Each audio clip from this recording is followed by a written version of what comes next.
김건희 여사 네. 명품 뇌물 의혹이 연일 보도가 되고 있습니다. 이틀 네. 보도됐고요. 오늘과 내일 또 이제 모두 4차례 보도가 될 것 같은데 대통령실이 말이 없어요.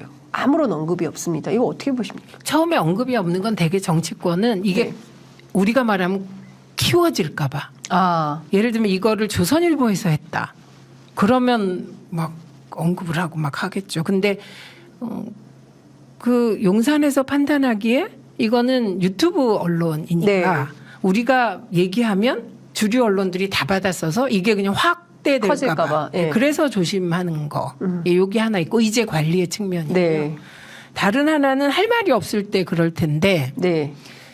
그러니까 저는 뭐 이게 함정 취재라고 얘기를 하던데 뭐 그런 측면이 있다면 그건 또 언론 윤리 차원에서 다루시고요. 네.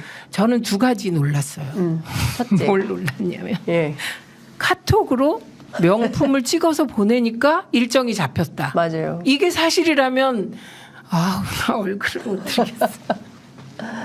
자, 그리고 그러니까요. 그게 처음 만난 사이도 아닌 네. 것 같고 예. 그다음에 또 하나는 통일을 위해서 좀 내가 좀 나서려고 한다 이런 취지의 발언이 네. 있었잖아요. 무슨 자격으로? 그러니까 남북 관계 뭐 본인이 나서서 좀 하고 싶다는 거잖아요. 그런 거죠. 예. 그래서 무슨 자격으로? 예. 그래서 제가 방법을 생각해 봤죠. 예. 김건희 여사를 통일부 장관으로 임명하면 됩니다. 그 방법 외에는 우리나라는 없어요. 예. 아니면 아내를 북한 특사로 한다?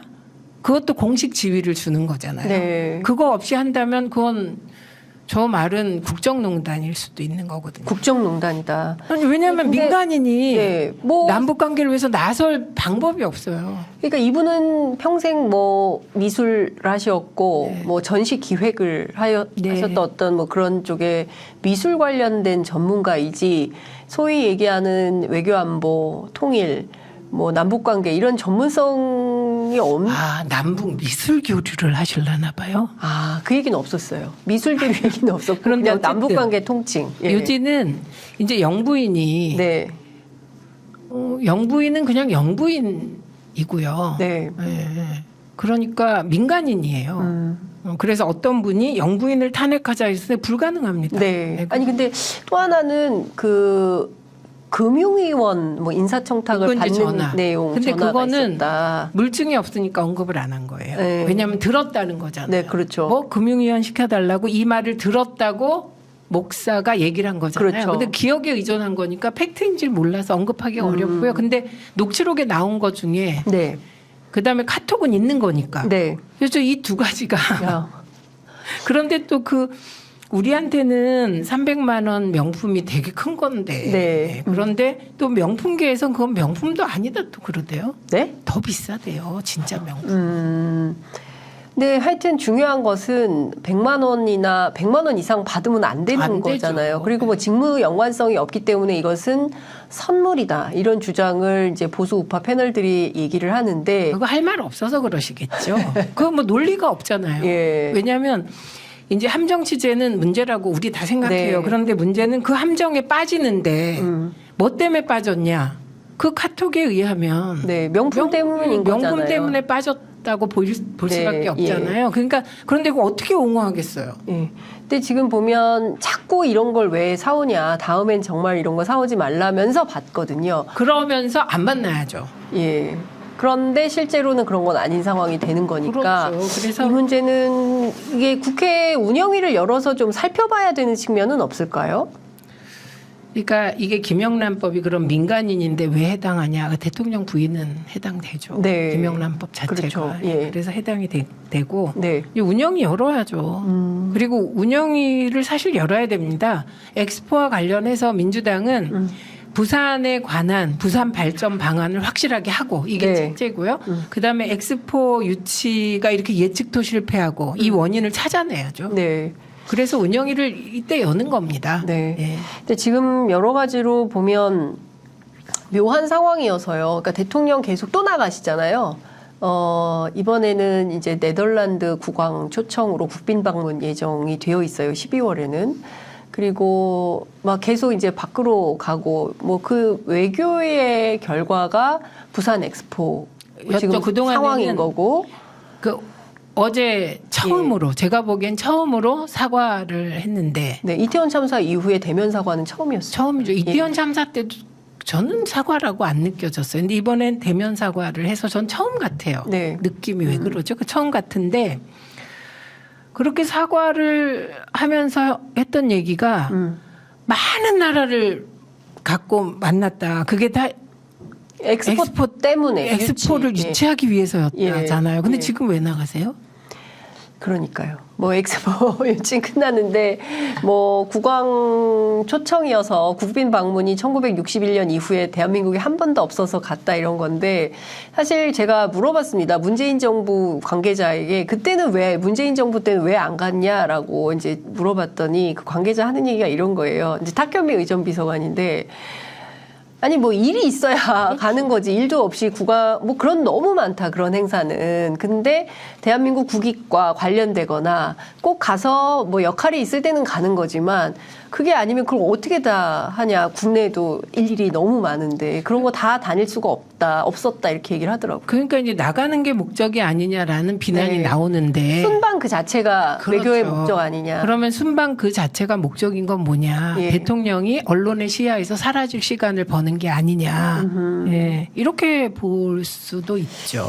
그러니까요. 거기에다가 지금 보면 북한이 군 정찰 위성을 쐈는데 9.19 합의를 일부 무력화를 하고 뭐 여러 가지 차원에서 대단히 또 국정원장 인사 문제도 그렇고 내년 총선 앞두고 뭐 행정망이 며칠째 뭐 지금 먹통이 됐는데도 그 이유가 뭔지도 분명하게 확인도 안 되고 그래서 많은 국민들 사이에서 이게 나라냐 얘기가 또 나오는 것 같습니다. 그렇죠. 그런데 나갈라던 해외 일정도 취소하고 네. 하나하나 살펴야 될 상황인데 네.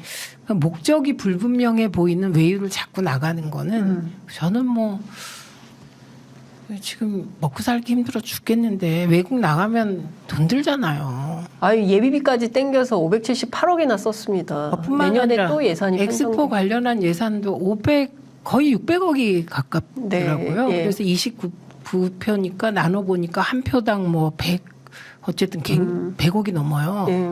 그리고는 이게 뭡니까? 그러니까 다른 것은 몰라도 이 표차에 대해서 29표가 그냥 숨만 쉬어도 한국 정도의 글로벌 스탠다드에 있는 국가라면 최소 5, 60표는 됐어야 되는데 이거는 말도 안 되는 그 숫자에 너무 놀랍다. 대통령 스스로도 예측하지 못했던 결과임을 스스로 자인했기 때문에 이거는 그냥 넘기기가 어려운 그러니까 상황인 이런 것 같습니다. 거예요. 이 정부는 문제가 12구 참사가 났어요. 그럼 이 12구 참사가 나지 않도록 하는 책임은 현 정부에게 있는 거예요. 그런데 이거를 놀러 나와서 그렇다. 그럼 희생자 탓을 했잖아요. 네. 잼버리도 정말 국제적 창피 아닙니까? 맞습니다. 국제적 망신을 하니까 지방 정부 탓을 해요. 이번에도 보니까 국힘 쪽에서는 문재인 정부가 늦게 그러니까 뭐 손 놓고 있었다. 아, 이게 말이 됩니까? 만약에 정말로 언론이 보도했듯이 보수 언론들을 뭐 보수 방송들이 보도했듯이 정말 80대 87이었다. 네. 그러면 그런 얘기가 가능하지만 119대 29인데 네. 어떻게 전 정부 탓을 합니까? 그러니까 이렇게 남 탓만 계속하니까 원인은 딴 데 있는데 남 탓으로 네. 위기를 모면하니까 계속 같은 실수가 네. 국정 전반에 반복되는 거죠. 결국엔 그게 외교로도 귀착되는 것 같아요. 그렇죠. 바이든 대통령이 어제 문재인 대통령하고 엄청 친하다는 얘기를 해서 또 논란이 좀 되고 있는데요. 지금 상황은 이렇다는 것을 대통령실이 분명히 자각을 할 필요가 있지 않겠나 싶습니다. 이제 그리고 더 놀라운 거 한 가지만. 네. 근데 정말 대통령은 박빙이라고 생각하고 역전할 가능성이 있다고 생각했다는 거잖아요. 그러니까 지금 그것도 그렇고 지난 강서 보궐선거도 네, 이긴다는 보고를 받았는데 이렇게 엄청난 표차로 졌다는 거고 이번에도 박빙이라고 보고 뭐 전국 역전. 모든 언론들이 그렇게 썼으니까 역전 가능하다 이런 주장을 했었으니까 뭐가 잘못돼도 한참 잘못된 보고를 받고 있는 거다. 라인을 좀 바꿔야 되지 않는 뭐 오늘 인사가 나긴 했습니다만 이게 얼마나 큰 라인 바꿔도 소용없습니다. 왜냐하면 그 대통령이 네. 듣고 싶은 말만 들으려고 하면 이긴다는 거 듣고 싶잖아요. 강서 보궐선거 네, 이거 네. 집니다. 예를 들면 김태우와 조광한 네. 예, 사면할 때 네. 대법원에서 뭐 몇 개월 판결 난 지 몇 개월 만에 석 달도 사면했잖아요. 안 됐어요. 예, 누군가 네. 이렇게 해서 내보내면 집니다. 라는 여론이 말을. 이렇게 안 좋습니다. 이 말을 해야 되는 거잖아요. 목을 걸어. 그 얘기를 아무도 안 한. 아무도 안 한 거죠. 그렇게 해서 내보내면 이게 또 전정부 탓하고 이렇게 하면 이길 수 있다고 생각하는 거예요. 주변이. 그래서 이 상태가 계속되면 이건 어느 정도까지 무너져 내릴지 이게 가늠할 수도 없습니다. 왜냐하면 제가 아까 어떤 자영업자가 네. 하루에 15시간을 일해요. 그런데 1년 전에 그렇게 뼈 빠지게 일해서 매출이 2천만 원일 때 500만 원을 벌었는데 지금은 매출이 3천만 원이 돼도 500만 원을 못 벌어요. 그럼 그 상실감이 얼마나 크겠습니까? 네. 그러니까 해외 순방 다니면서 500억 이상을 쓰는 대통령이 네. 그거 어떻게 알겠습니까? 그런 삶의 뼈 빠지게 일하고 내 노동의 대가를 못 받은 보통 사람들의 그런 허망함, 허탈함, 자괴감 이거 이해하시겠습니까? 그러니까요. 사실은 거기에 문제의 본질이 있는 것 같습니다. 민생 현장 다닌다고 해놓고 대구 칠성시장만 기획된 일정을 하고 바로 미국으로, 영국으로, 프랑스로 다니고 지금 엑스포 결과는 이렇게 나온 이런 상황인 것 같습니다. 네. 아유 정말 국민의 한 사람으로서 저도 참 속상합니다. 네, 오늘 말씀은 여기까지 들어야 될 것 같은데 네. 꼭 하시고 싶으신 말씀 있으시면 마무리 말씀 듣고 아니 끝내겠습니다. 저는 이 얘기 장윤선의 취재 편의점이 네. 잘 되고 있더라고요. 아 그래요? 그래서 기뻤다. 아 그래서 너무 감사합니다. 더 응원해 주시라 이 말씀을 네. 드립니다. 네, 아유 너무 감사합니다. 네, 구독, 좋아요, 알림 설정, 부탁드립니다. 네, 아유 오늘 말씀 정말 잘 들었습니다. 감사합니다. 네.